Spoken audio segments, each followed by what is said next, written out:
കോഴിക്കോട് കൂടരഞ്ഞി കുളിരാമുട്ടിയിലുണ്ടായ വാഹനാപകടത്തിൽ മരിച്ചവരുടെ എണ്ണം 3ആയി. അപകടത്തിൽപ്പെട്ട പിക്കപ്പ് വാനിന്റെ ക്ലീനർ തേക്കുംകുറ്റിയിലെ മുഹമ്മദ് റാഫിയാണ് ചികിത്സയിലിരിക്കെ ഇന്ന് ഉച്ച കഴിഞ്ഞ് മരിച്ചത്. ഇന്ന് രാവിലെ 9:30 അപകടം.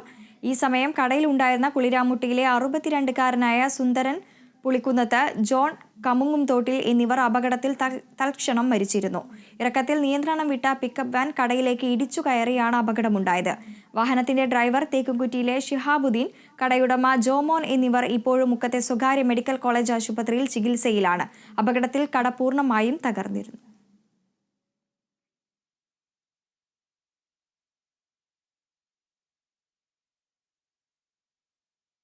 ഇപ്പോൾ സമയം 4 മണി കഴിഞ്ഞ് 35 മിനിറ്റ് പിന്നിടുമ്പോൾ തിരിച്ചു വരാം ചെറിയൊരു ഇടവേളയ്ക്ക് ശേഷം.